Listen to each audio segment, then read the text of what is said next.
Welcome back to App Stories. Today's show is brought to you by Genius Scan and Jam. I'm John Voorhees, and with me is Federico Viticci. Hey, Federico. Hello, John. How are you? I'm doing great today. We have a beautiful sunny day today here. You know, it's like 25, 26 degrees Celsius. That's around 80 Fahrenheit. We have had just lovely weather here, and I'm enjoying getting out a lot, you know, over the Easter weekend. It was very nice to get outside. You must be so happy that you're finally getting nice weather after what, 25 years in Illinois? I don't know if it'll ever wear off, but at this point, I still think about how there would be, you know, there'd be snow in March a lot of times in Illinois. And here I am wearing shorts and a t-shirt and going out for long walks. And it's a wonderful thing. But is it fair to say that the weather in North Carolina compared to Illinois is the equivalent of button down? And, you know, after we switched from MailChimp as our newsletter provider. Yes, it is a very similar thing. It puts a smile on my face every day. I see. Yeah, it's very similar. It's a big quality of life improvement for sure.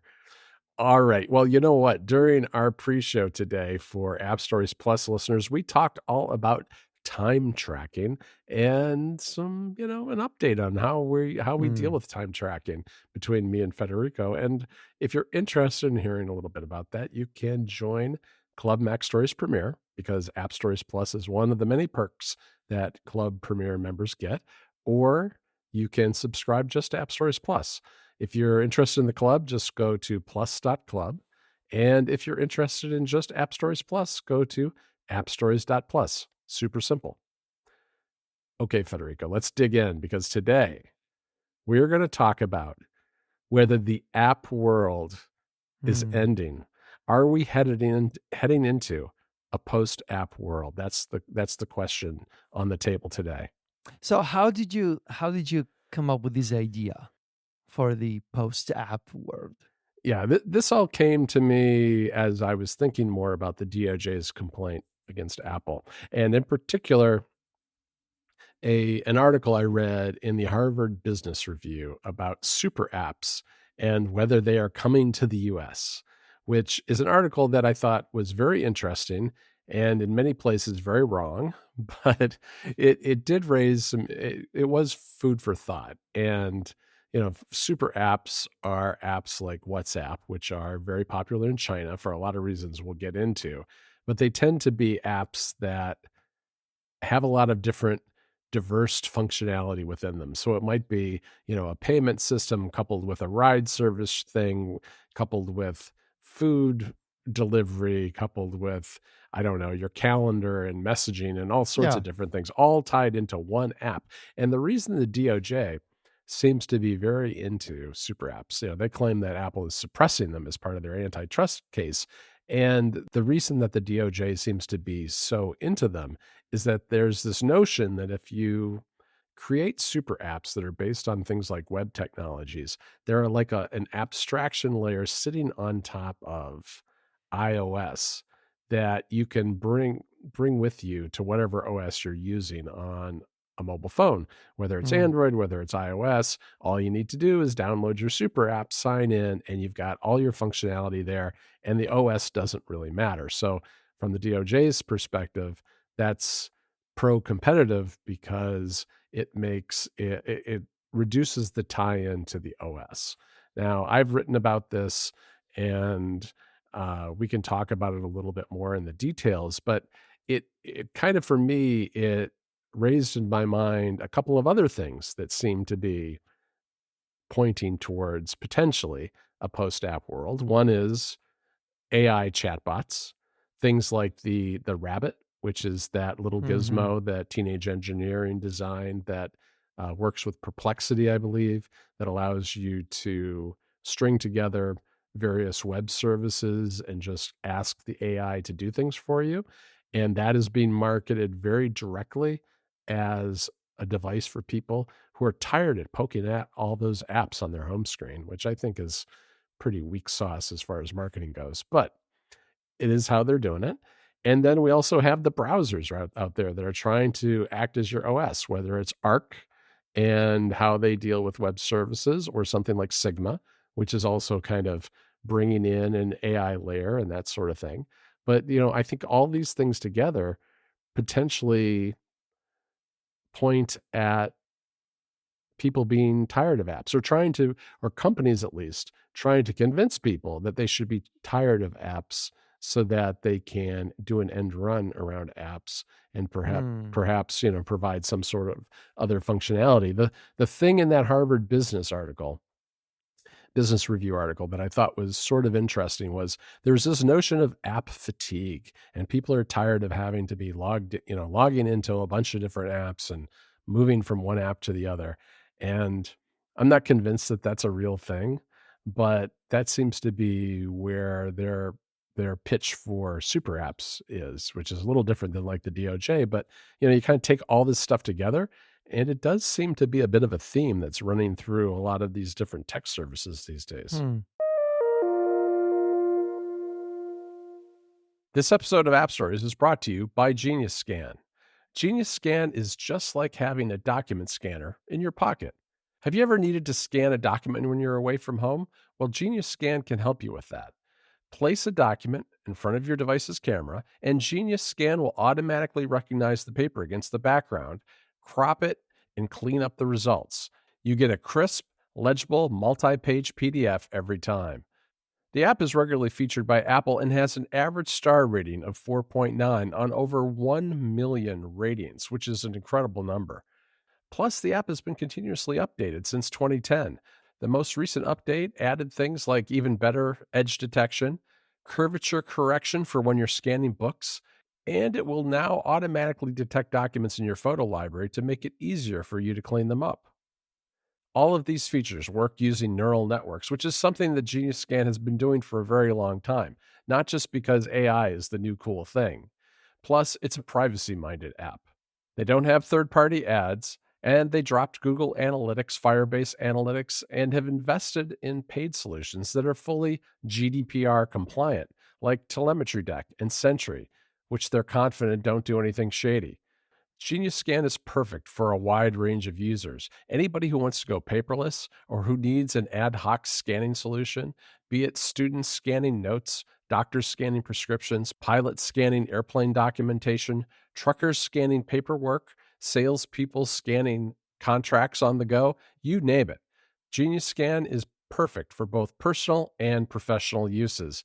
And it has a recent focus on SBOs with the expense reporting feature that automatically detects the content of your receipts and can generate expense reports. Plus, Genius Scan isn't just a scanning app, it's also an organizational tool. Genius Scan is free, and the basic version is fully functional and won't nag you every time you open it. You can unlock additional features such as text recognition, automated cloud backups, auto export to your favorite cloud service, smart document renaming, receipt and business card scanning, Face ID, and more with a $39.99 per year subscription or $4.99 per month. Just go to geniusscan.com to learn more about this terrific scanning app. Again, that URL is geniusscan.com. Our thanks to Genius Scan for their support of the show. So you think that the DOJ is so fascinated with that concept because of the data portability aspect, like if you're using a super app, it's good for competition because actually it makes it easy for consumers to move around and buy a different phone and just have their data with them all the time. Is that why they're so fascinated with it? Yeah, that's it. That's really what they're arguing. They're arguing that it allows consumers not to have to worry about what operating system or what device they're on. They can just log into their app and all their problems are solved. And I don't know. I mean, that is true, but I don't think that super apps necessarily are the best solution to competition. Right, right. Because I mean, as you argued in your story, you do end up with this sort of a paradox where maybe it is good for consumers, but by consolidating multiple types of experiences into the same app, you're actually destroying competition in the software space. Maybe Right. you're making it easier in the hardware space to switch phones, but actually you're also destroying the financial viability of tons of different services and apps that are not consolidated into the super app. So it is kind of an odd argument. And I mean, honestly, I mean, let's face it. When we talk about super apps, right? The leading example is WeChat from China.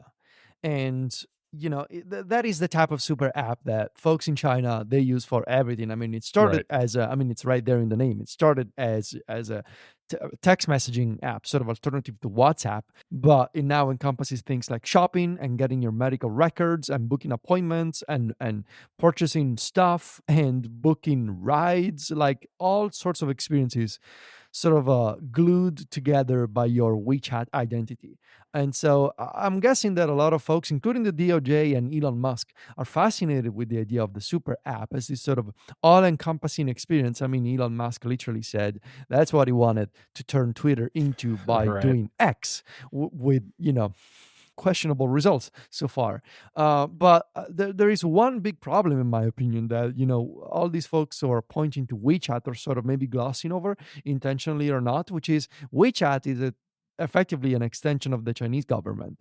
The Chinese government owns a stake into Tencent, which is the maker of WeChat, and they have directly incentivized the usage of WeChat with all the policies that we know from the Chinese government in terms of data collection from their citizens and censorship when it comes to what you can or cannot say online. So, are we really sure that this is the best example of a super app that we want to copy? Outside of the sphere of the Chinese government's influence, I'm not so sure that WeChat should be the sort of a template for, unless we are okay, of course, with government intrusion into data portability and monitoring what citizens do or say online. I'm not so sure that is a great example to follow. No, that's true. I mean, it is from that standpoint, it's all about control and oversight, and that's why WeChat is so popular in China. There are other examples of super apps around the world. I mean, I think the closest analog we have in the United States and maybe some other countries is probably Facebook, Probably. because Facebook has messaging in it. There are ways to buy things in Facebook. There's video, there's posts, there's a whole bunch of different things in Facebook itself. And there are other examples in places like Japan and South Korea that I've read about, and India, I know, that have things that are approaching WeChat. But I think WeChat is kind of the canonical example because so much happens in that app, and it is so incredibly popular for very good reason in China. And I do have a real problem with the idea of this being somehow the salvation of competition, because as you said, what we're going to end up, I mean, Elon Musk, I have a lot of thoughts about Elon Musk, but he's not stupid in a lot of ways. And one way is he sees an opportunity. If he can have a super app in the United States, that squeezes out competition from all of Hmm. these smaller competitors. I don't know where the indie app market would be if there were super apps, because a lot of people would probably just use the super apps. Now, I do think though, that a lot of this, and maybe this, I'm maybe jumping ahead to the light at the end of the tunnel, but I do think with a lot of this stuff and a lot of the doom and gloom about AI and its effect on the web and super apps and how that might affect the app economy, is that there will always, I think, be a place for high quality native experiences for people who care about things like their hardware and their software. The reality is most people don't. And you can see that by the fact that if you go and ask 10 people, have they ever paid for an app? Probably 8 or 9 of them will tell you no. Hmm. And that's because they're using, I don't know, they're using Facebook or they're using Instagram. Yeah. Whatever they happen to be using, they're okay with the free stuff. They get by, using the free apps that come with their bank account and whatever it happens to be. But there are, and I mean, this is very much uh, geared towards this particular audience of this show and Mac Stories in general. There are people who care about that stuff, and I know you and I care about it very deeply. And I do feel like, despite where things might go, that there's still going to be a world in which there's a place for those things. Just a question about whether there are enough of those people to build businesses off of it. And I think that there are, because we're seeing that happen now. I don't think that is going to go away entirely, but it is interesting to just kind of put your finger to the wind and see where the wind is blowing these days. And I think that's what this episode is all about. Yeah, I mean, we have obviously covered the topic of like multi-purpose versus sort of like single-purpose apps for a very long time. I believe Right. you found the first episode we done about this in 2018, so that's like Episode what, six? 52. That was like at the very, Jeez. the 1 year into App Stories, basically. Yeah. So this is something that we covered for a while, like the constant tension between using a multi-purpose app that does a bunch of things all at once versus using a standalone dedicated utility that does one thing well, which is historically something that I've read that has resonated on, in the Apple ecosystem with Apple users. Hmm. Um, but I do think that, I mean, setting aside, the political aspect of the super app and the example we have from China, and setting aside whatever Elon Musk wants to do and whatever the DOJ thinks, but let's think about the practicality of it all. Like, do people want to do multiple things inside of the same app? Arguably, if you look at Facebook, as you mentioned, that could be an example of what people can do inside of a single app. It's got a social network, it's got direct messaging. You can talk to your friends. You can talk to businesses. You can sign up for Instagram and Threads using the same account. It's got a marketplace. It's got a bunch of things inside Right. that allows you to spend more time there. And I mean, sure, Facebook over the years tried many other things to make you spend more times inside Facebook, like, for example, reading the news or playing games. I'm surprised they haven't. They've never done a podcast client at this point. Maybe, did you see Yeah, that that Google is just shut down Google interesting. Podcasts Yeah, they today? did. They did. And I think, Um, yeah, this stuff is really fascinating to me because that's the thing, especially when you talk about news. It's like one of the reasons the media industry online is in such dire straits right now is because a lot of them bought into the idea that Facebook and video on Facebook was going to be the uh-huh. next big thing. And then Facebook yanked the rug out from under all of those companies, and now they're shutting down left and right. And that's a very good argument, I think, right there, that situation against things like super apps. Right, because like when you think about the super app, I think it's important to keep in mind that the experiences and the content inside of the super apps doesn't just exist in a vacuum. It's made Right. by someone. It's made by creators. And most likely it's not made by employees of the company, it's made by partners that work with the company. And so for the example of Facebook video is such a good one because now all of those video makers and content creators, we've seen the layoffs in the tech industry. We've seen, websites pivot to video as the meme went years ago and now Right. shutting down because the pivot didn't go so well. So keep in mind that inside of the super app, if one of the purposes of the super app is to keep you entertained, well, that content comes from someone who's buying into the lock-in effect of the platform and whatever business terms they have. But I also want to mention about Facebook that the obvious elephant in the room there, in terms of like, well, what else does Facebook want you to do? As if Facebook were to consider the super app approach, right? Whereas where like you're spending as much time as possible inside of a Facebook property using your Meta, I guess would be a better way to describe it, your Meta account. Hmm. The elephant in the room is obviously the metaverse and VR, and you're literally spending time there inside of Meta's universe or the metaverse. So that's one thing to keep in mind. This episode of App Stories is brought to you by Jam.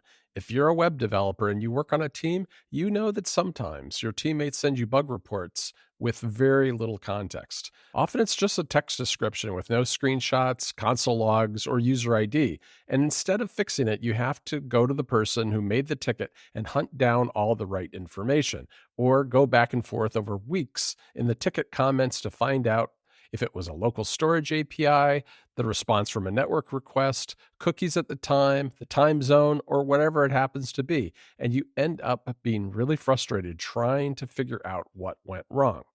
You might have heard of Jam. It's used by more than 90,000 people. That's because it's a free tool that saves web developers and designers a ton of time and frustration. It ensures your team makes perfect bug reports every time.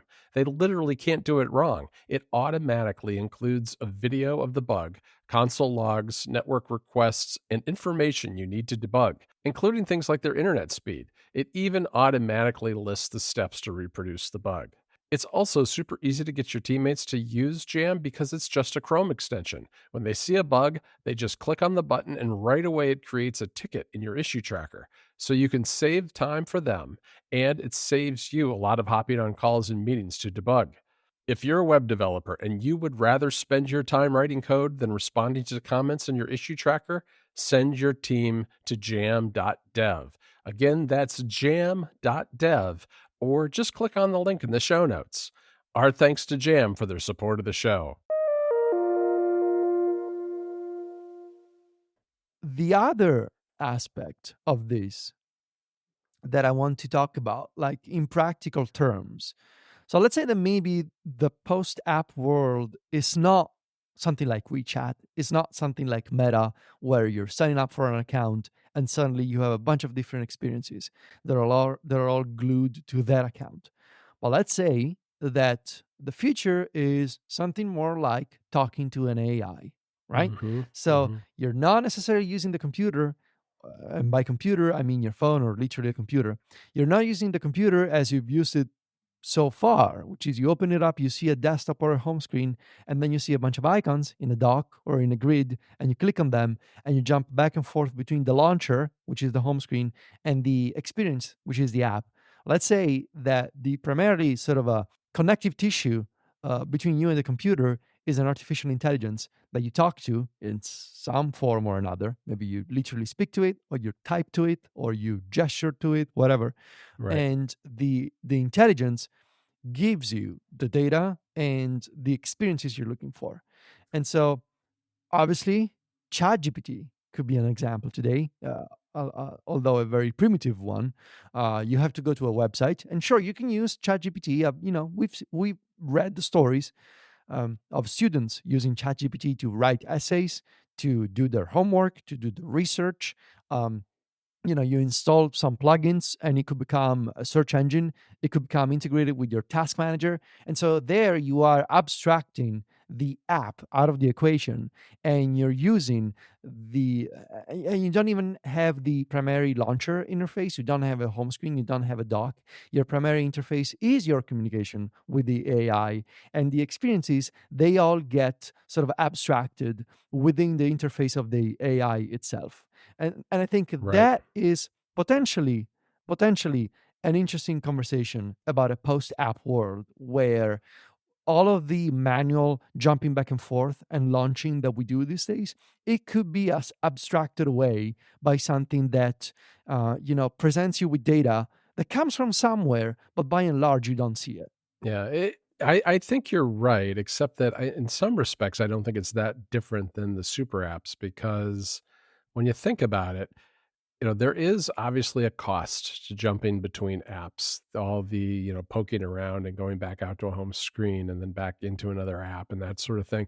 But if we're doing all of that from an AI interface, whether it's spoken or a text box or whatever it happens to be, that abstracting away the differences between those apps does have the feel to me of a similar lowest common denominator type of design where you are foregoing the design that is crafted for a particular task for something that's more generalized that can be used to get across a bunch of different types of functionality. And some things may translate better from one to another. Like maybe the difference between playing music and playing a video isn't that different because you're always going to have a play pause button and a skip forward and back and certain other things that are in common. But what if I want to, what is that AI interface going to look like when I sit down to do my taxes versus when I want to watch Hulu? I mean, that's the thing, is that there is a reason, I think, for having individualized apps, which is the UI and that experience can be tailored to getting that stuff done efficiently as opposed to kind of generalizing everything to one way of interfacing with the AI or whatever it happens to be. Yeah, yeah, that's a good point. I also wonder, like what is Apple's play here? Because obviously, there is the potential risk of, if large language models continue evolving, and by all means, they sure are, um, if they continue evolving, they could become sort of this disruptive outside force that could upend the experience of using apps as we know it today. Um, I see, ChatGPT has really taken off Hmm. in the, in the mindset of people who maybe are not even necessarily tech savvy, and I think if given the right, the right advantages, w- in a near future, I could see more people, and this sounds ridiculous, but it's what I think. I think more people would be comfortable paying for some sort of ChatGPT benefit rather than going to the App Store and spending $5 on an app.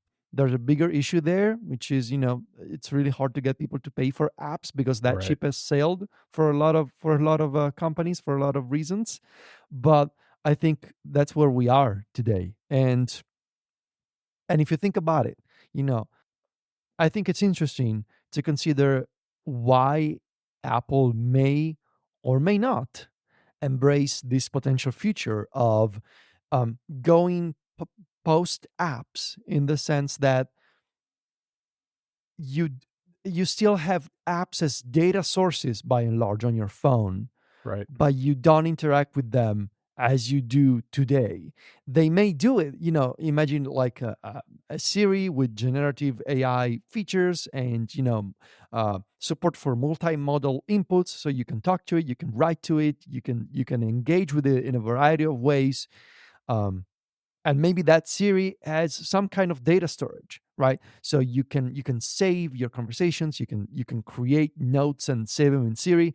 And right now, based on the current app model, you may argue with me and say, but Tichi, you can already save notes, in the Notes app in iCloud Drive. And that's exactly what I think we're discussing here. Like right now, all of your data is pretty much siloed into Right. different places, right? And I know that it's still part of your iCloud account, but bear with me here. Imagine where a scenario in which you're talking to Siri and you're storing your data within the intelligence, right? You're not saying, oh, I need to go to the Notes app and then I need to go to the Calendar app. But Apple's play here could be a combination of using the integration that apps already have with Siri, right? So apps becoming effectively data sources to provide Siri with the data, but then you mostly interact with Siri and you store your data in it. Siri can show you little bits of interfaces. Is that a disruptive force for apps? Is that something that is good or bad for apps? I don't know. Um, does Apple use this potential future to their advantage? Is it a differentiator from the likes of ChatGPT and Perplexity and Copilot? Is it good for them or is it bad because it's disrupting the App Store?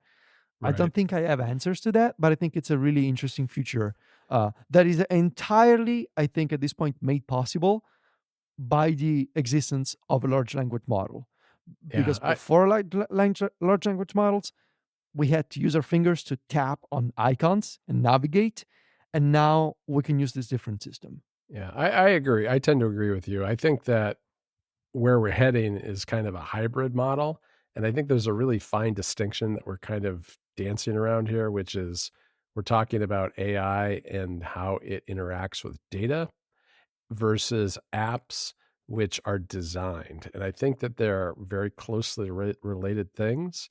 But I could see a future for Apple where the data in apps is more opened up to an Apple AI that allows for processing data from one app to another and allow the functionality of those different apps to operate on the same set of data that you have stored on your phone. So, this could come in the form of shortcuts, with shortcuts blended with an AI, or it could come in some other form. But I do think that there is room for both, just like there is today when you talk about automation versus apps.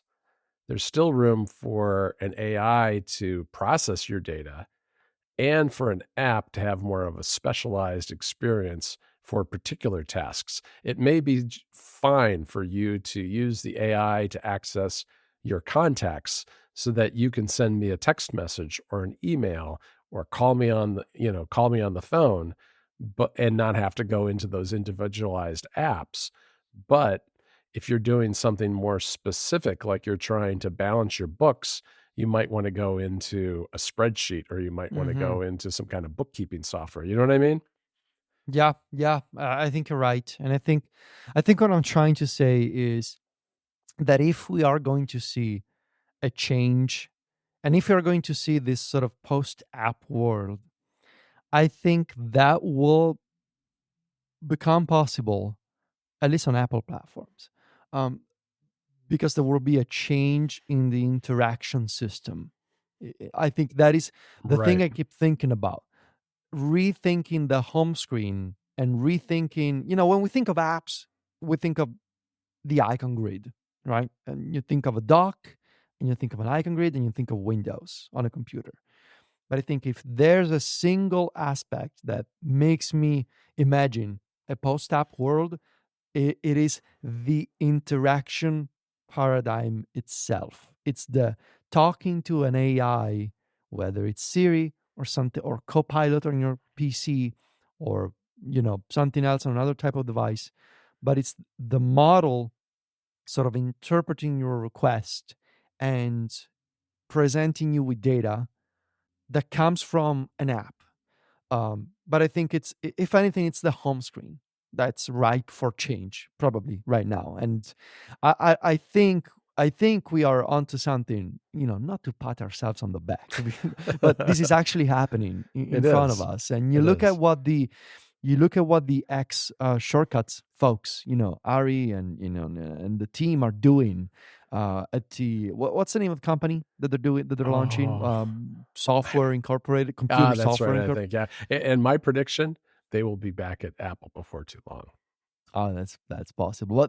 But a bunch of really smart folks, they're working on this very idea, like going beyond the structure that has been with us for the past Right. 15 years, 17 years or something, 17 at this point. Like that rigid grid of start here, go there, return, go to the other app. I think that model is going to change. Now, is that enough to justify the label of a post-app world? Well, I mean, on one hand, I hope not, because I still want to keep doing app stories. I don't want Right. to. I don't want to pivot to large language stories. Um, AI but stories.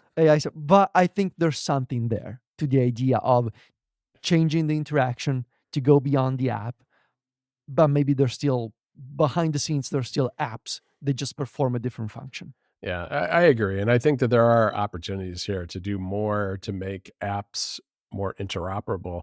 Because when you think about it, most apps are really just databases of various kinds. You have your Right. database of At your a high text level, yeah. messages, right? Your text messages, or the songs you listen to, or I don't know, your apps that you even have, or your tasks, whatever it happens to be.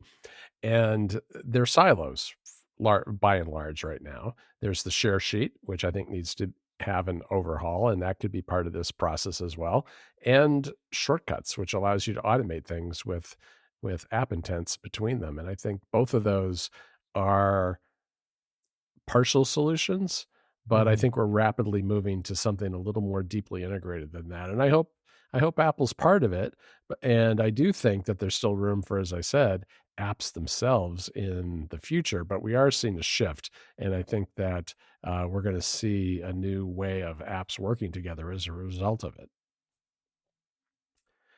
All right, Federico, that's another great conversation. I can't Yeah. wait to get this one out. I really enjoyed talking to you Yeah, about this. I think it's one for the ages. We'll look back on this episode, I think, in a few years. I hope so. I hope so. I want to thank our two sponsors for this episode. That's Genius Scan and Jam. You can find us over at macstories.net. Federico and I are on Mastodon. Just go to vitici.macstories.net and johnvorhees.macstories.net to find us there. And we're on Threads and Instagram, where Federico is at Vitici.